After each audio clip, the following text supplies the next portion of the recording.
En junio de 1993, el mundo entero vio a una mujer entrar al Palacio Imperial de Tokio vestida como una futura emperatriz. Era brillante, hablaba varios idiomas, había estudiado en Harvard y estaba destinada a convertirse en una de las diplomáticas más importantes de Japón. Pero detrás de aquella boda perfecta, comenzaba una historia mucho más oscura. 10 años después, esa misma mujer desapareció casi por completo de la vida pública. Los médicos hablaron de agotamiento severo. La verdad era mucho más incómoda. Durante años, la princesa Masako vivió atrapada dentro de una de las instituciones más rígidas del planeta, presionada para dar a luz a un heredero varón mientras perdía lentamente su libertad, su voz y parte de sí misma. Lo que parecía un cuento imperial terminó convirtiéndose en una prisión silenciosa. Y esta no es solamente la historia de una emperatriz japonesa. Es la historia de una mujer brillante que desapareció detrás de los muros del palacio más poderoso de Asia. Si te interesan las historias reales que nadie te contó así, suscríbete, porque esta historia cambia por completo la forma en que vemos a la realeza. 1. La niña que aprendió a mirar el mundo. Masako Owada nació en diciembre de 1963 dentro de una familia muy distinta a la aristocracia japonesa tradicional. Su padre era diplomático y formaba parte de la élite intelectual que reconstruyó Japón después de la guerra. Mientras otras niñas crecían bajo normas conservadoras, Masako pasó su infancia entre Moscú y Nueva York, rodeada de idiomas, culturas extranjeras y conversaciones sobre política internacional. Desde pequeña entendió que el mundo era mucho más grande que Japón. Durante una visita escolar a las Naciones Unidas en Nueva York, la pequeña Masako quedó fascinada viendo diplomáticos negociar frente al mundo entero. Aquella tarde le dijo a su madre que quería representar a Japón algún día, y su padre decidió tomarse ese sueño muy en serio. La educó con disciplina, le enseñó idiomas y la impulsó a pensar como una futura diplomática en una época donde muy pocas mujeres japonesas podían aspirar a algo así. Pero lo que nadie imaginaba era que aquella educación cosmopolita terminaría convirtiéndose en un problema dentro de la monarquía japonesa.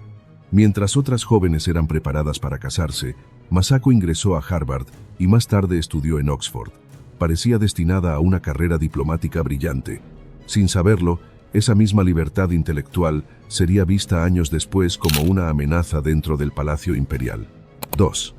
El príncipe que no aceptó un no. En noviembre de 1986, durante una recepción oficial en Tokio, el príncipe heredero Naruhito conoció a Masako. Quedó impactado por aquella joven que hablaba varios idiomas y se movía con naturalidad entre diplomáticos extranjeros. En una corte imperial rígida y tradicional, Masako parecía una mujer adelantada a su tiempo. Y eso fue exactamente lo que fascinó al futuro emperador. Poco después comenzaron las propuestas de matrimonio, pero Masako rechazó cada una de ellas. No quería convertirse en princesa, quería ser diplomática. Había trabajado demasiado para construir una carrera propia y entendía perfectamente lo que significaba entrar al Palacio Imperial. Sabía que no sería solamente un matrimonio, sería renunciar a su libertad. Aún así, Naruhito siguió insistiendo durante años, convencido de que juntos podían modernizar la monarquía japonesa. Pero detrás de aquella historia romántica había algo mucho más fuerte: la presión de la tradición imperial. La corte japonesa empezó a ver a Masako como la candidata perfecta para renovar la imagen de la familia real. Finalmente, en 1992, agotada y atrapada entre el deber y el amor, aceptó la propuesta. Lo hizo sabiendo exactamente lo que estaba perdiendo. Ese día terminó su carrera diplomática y comenzó la vida que lentamente terminaría consumiéndola. 3. La jaula dorada del Palacio Imperial. La boda imperial de 1993 fue presentada como el símbolo de una nueva era para Japón. Masako aparecía ante el mundo como una princesa moderna, brillante y sofisticada, pero detrás de aquella imagen perfecta, la realidad era muy distinta. La misma noche de su boda, funcionarios de la Casa Imperial le explicaron las reglas que controlarían el resto de su vida. No podía salir libremente, expresar opiniones políticas ni mantener relaciones personales sin supervisión.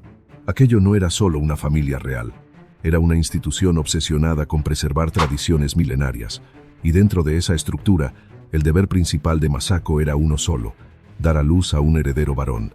Como la ley imperial impedía que una mujer heredara el trono, cada embarazo se convirtió en un asunto de Estado. Poco a poco, La presión comenzó a destruir su estabilidad emocional. Entonces llegó el golpe que terminó de quebrarla. Después de años intentando quedar embarazada, Masako sufrió un aborto espontáneo en 1999.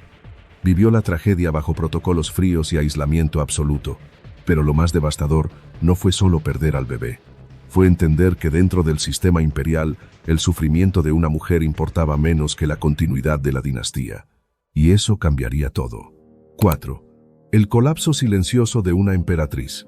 En diciembre de 2001 nació finalmente su hija, la princesa Aiko. Para Masako fue un momento profundamente emotivo. Pero dentro de la corte imperial, la noticia llegó acompañada de decepción silenciosa. Aiko era una niña y, según las leyes japonesas, no podía heredar el trono. Lo que debía ser una celebración terminó convirtiéndose en una nueva fuente de presión psicológica.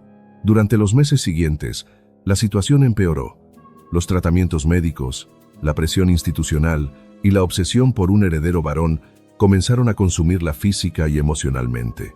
Masako intentó seguir cumpliendo sus deberes públicos, pero ya no podía sostener aquella imagen perfecta. En mayo de 2003 colapsó durante un acto oficial y desapareció casi por completo de la vida pública. Aunque la corte habló de trastorno de adaptación, detrás de esas palabras se escondía una depresión severa. Pero quizá lo más doloroso fue el impacto sobre su hija. Mientras Masako luchaba en silencio dentro del palacio, la pequeña Aiko creció viendo cómo su madre desaparecía poco a poco. En los eventos escolares nunca aparecía, y la niña aprendió demasiado pronto que había cosas de las que no podía hablar. La tragedia ya no afectaba solo a una emperatriz. El silencio imperial comenzaba a marcar también a la siguiente generación. 5. La mujer que intentó volver.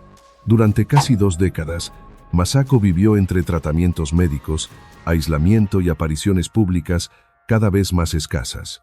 Muchos llegaron a pensar que nunca volvería a recuperarse, pero todo empezó a cambiar en 2017, cuando el emperador Akihito anunció su histórica abdicación. Por primera vez en años, Masako comenzó lentamente a recuperar parte de su libertad. En mayo de 2019, Naruhito ascendió al trono y Masako se convirtió oficialmente en emperatriz de Japón. El país volvió a verla sonreír, aunque detrás de esa imagen seguían existiendo años de sufrimiento silencioso. El nuevo emperador decidió flexibilizar varias reglas internas y reducir la presión institucional sobre ella. Era una forma tardía de reconocer todo lo que había soportado por amor y por deber. Hoy, la emperatriz Masako sigue siendo una figura admirada y misteriosa. Su relación con la princesa Aiko se convirtió en el centro de su vida, y muchos creen que intenta prepararla para un futuro donde Japón finalmente permita que una mujer herede el trono. Pero incluso ahora, después de tantos años, hay algo que nunca volvió del todo, porque la joven diplomática que soñaba con representar a Japón ante el mundo desapareció hace mucho tiempo detrás de los muros del Palacio Imperial. La historia de Masako demuestra que el poder no siempre significa libertad. Mientras el mundo veía lujo y perfección, detrás de los muros del Palacio Imperial, una mujer brillante iba perdiendo lentamente su voz, intentando cumplir expectativas imposibles. Y quizá por eso su historia sigue conmoviendo tanto, porque detrás de la emperatriz existía una persona real que alguna vez soñó con una vida completamente distinta. Ahora queremos leerte a ti. ¿Crees que Masako hizo bien en sacrificar su libertad por amor y deber? ¿Piensas que algún día la princesa Aiko podrá convertirse en emperatriz de Japón? Suscríbete para más historias como esta, porque detrás de cada corona siempre existe una verdad que casi nadie conoce.